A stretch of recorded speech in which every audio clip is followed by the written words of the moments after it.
ನಮಸ್ಕಾರ. ಜೀನಿ ನ್ಯೂಸ್ ವೀಕ್ಷಕರಿಗೆ ಸ್ವಾಗತ. ಹೈಕೋರ್ಟ್ ಆದೇಶದ ನಂತರವೂ ಸೋಮವಾರ ಟ್ಯಾಕ್ಸಿ ಸೇವೆ ನೀಡುತ್ತಿದ್ದ ಬೈಕ್ ಸವಾರರ ವಿರುದ್ಧ ಕ್ರಮ ಕೈಗೊಂಡಿರುವ ಸಾರಿಗೆ ಇಲಾಖೆ 103 ಬೈಕ್ಗಳನ್ನು ವಶಕ್ಕೆ ಪಡೆದು ಪ್ರಕರಣ ದಾಖಲಿಸಿದೆ. ರಾಜ್ಯದ ಸಾರಿಗೆ ನಿಯಮಗಳ ಅಡಿಯಲ್ಲಿ ಬೈಕ್ ಟ್ಯಾಕ್ಸಿ ವೈಟ್ ಬೋರ್ಡ್ ವಾಹನಗಳ ಮೂಲಕ ಟ್ಯಾಕ್ಸಿ ಸೇವೆ ನೀಡುವಂತಿಲ್ಲ. ಬೈಕ್ ಟ್ಯಾಕ್ಸಿ ಸೇವೆಗೆ ಸಂಬಂಧಿಸಿದಂತೆ ರಾಜ್ಯ ಸರ್ಕಾರದಿಂದ ಯಾವುದೇ ನಿಯಮ ರೂಪುಗೊಂಡಿಲ್ಲ. ಆದರೂ ಓಲಾ, ಊಬರ್, ರ್ಯಾಪಿಡೋ ಸೇರಿದಂತೆ ಇತರ ಸಂಸ್ಥೆಗಳು ಬೈಕ್ ಟ್ಯಾಕ್ಸಿ ಸೇವೆ ನೀಡುತ್ತಿದ್ದವು. ಇದಕ್ಕೆ ಸಂಬಂಧಿಸಿದಂತೆ ಹೈಕೋರ್ಟ್ನಲ್ಲಿ ಅರ್ಜಿ ವಿಚಾರಣೆ ನಡೆದು ಜೂನ್ 15ರ ನಂತರ ರಾಜ್ಯದಲ್ಲಿ ಬೈಕ್ ಟ್ಯಾಕ್ಸಿ ಸೇವೆ ನೀಡುವಂತಿಲ್ಲ ಎಂದು ಹೈಕೋರ್ಟ್ ಆದೇಶ ನೀಡಿತ್ತು. ಈ ಹಿನ್ನೆಲೆಯಲ್ಲಿ ಸಾರಿಗೆ ಇಲಾಖೆಯ ಅಧಿಕಾರಿಗಳು ಬೆಂಗಳೂರಿನ ವಿವಿಧ ಭಾಗಗಳಲ್ಲಿ ತಪಾಸಣೆ ನಡೆಸಿ ಬೈಕ್ ಟ್ಯಾಕ್ಸಿ ಸೇವೆ ನೀಡುತ್ತಿದ್ದ 103 ಬೈಕ್ಗಳನ್ನು ವಶಕ್ಕೆ ಪಡೆದಿದ್ದಾರೆ. ಎಲ್ಲಾ 103 ಬೈಕ್ಗಳ ವಿರುದ್ಧ ಪ್ರಕರಣ ದಾಖಲಿಸಿ ತಲಾ 5,000 ರೂಪಾಯಿಗಳ ದಂಡ ವಿಧಿಸಿದ್ದಾರೆ.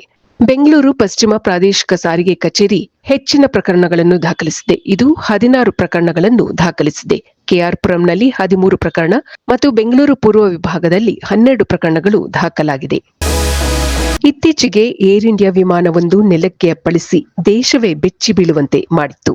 ಅಹಮದಾಬಾದ್ನಲ್ಲಿ ಏರ್ ಇಂಡಿಯಾ ವಿಮಾನ ಪತನಗೊಂಡು ಸುಮಾರು 200ಕ್ಕೂ ಹೆಚ್ಚು ಮಂದಿ ಸಾವನ್ನಪ್ಪಿದ್ದರು. ಈ ಘಟನೆಯ ನಂತರ back to back Air India ವಿಮಾನಗಳು ತುರ್ತು ಲ್ಯಾಂಡಿಂಗ್ ಮಾಡಿರುವ ಹಾಗೂ ಪ್ರಯಾಣವನ್ನು ತಾತ್ಕಾಲಿಕವಾಗಿ ನಿಲ್ಲಿಸಿದ ಸುದ್ದಿಗಳು ವರದಿಯಾಗುತ್ತಿದೆ. ಸ್ಯಾನ್ ಫ್ರಾನ್ಸಿಸ್ಕೋಯಿಂದ ಮುಂಬೈಗೆ ಹೊರಟಿದ್ದ ಏರ್ ಇಂಡಿಯಾ ವಿಮಾನದ ಒಂದು ಇಂಜಿನ್ನಲ್ಲಿ ತಾಂತ್ರಿಕ ದೋಷ ಕಾಣಿಸಿಕೊಂಡ ಕಾರಣ ಮಂಗಳವಾರ ಕೋಲ್ಕತ್ತಾ ವಿಮಾನ ನಿಲ್ದಾಣದಲ್ಲಿ ನಿಗದಿತ ನಿಲುಗಡೆಯ ಸಮಯದಲ್ಲಿ ಪ್ರಯಾಣಿಕರನ್ನು ಕೆಳಗಿಳಿಸಲಾಗಿದೆ.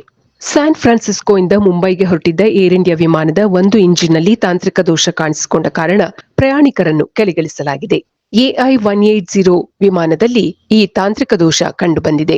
ಇಂದು ಬೆಳಗಿನ ಜಾವ ಸುಮಾರು 5:20ಕ್ಕೆ ವಿಮಾನದಿಂದ ಎಲ್ಲಾ ಪ್ರಯಾಣಿಕರನ್ನು ಕೆಳಗಿಳಿಸಲಾಗಿದೆ.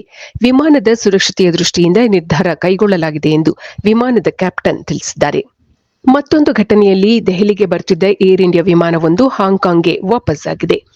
ವಿಮಾನವು ಹಾಂಗ್ಕಾಂಗ್ನಲ್ಲಿ ಸುರಕ್ಷಿತವಾಗಿ ಇಳಿದಿದೆ ಮತ್ತು ಎಲ್ಲಾ ಪ್ರಯಾಣಿಕರು ಸುರಕ್ಷಿತವಾಗಿದ್ದಾರೆ. ಇದೀಗ ವಿಮಾನವನ್ನು ತಪಾಸಣೆಗೆ ಒಳಪಡಿಸಲಾಗಿದೆ ಎಂದು ಮೂಲಗಳು ತಿಳಿಸಿವೆ. ಹಾಂಗ್ಕಾಂಗ್ನಿಂದ ಸೋಮವಾರ ದೆಹಲಿಗೆ ಹೊರಟಿದ್ದ ಏರ್ ಇಂಡಿಯಾ ವಿಮಾನದ ಪೈಲಟ್ ತಾಂತ್ರಿಕ ದೋಷದ ಬಗ್ಗೆ ಅನುಮಾನ ವ್ಯಕ್ತಪಡಿಸಿದರು. ಹಾಗಾಗಿ ವಾಪಸ್ ಹಾಂಗ್ಕಾಂಗ್ ವಿಮಾನ ನಿಲ್ದಾಣದಲ್ಲಿ ಲ್ಯಾಂಡಿಂಗ್ ಮಾಡಿದ್ದಾರೆ. ವಿಮಾನವು ಹಾಂಗ್ಕಾಂಗ್ನಿಂದ ಬೆಳಗ್ಗೆ 9:50ಕ್ಕೆ ಟೇಕ್ ಆಫ್ ಆಗಿ ಇಂದು ಮಧ್ಯಾಹ್ನ ದೆಹಲಿ ತಲುಪುವ ನಿರೀಕ್ಷೆ ಇತ್ತು. ಇದು ಈ ದಿನದ ಸುದ್ದಿಗಳು.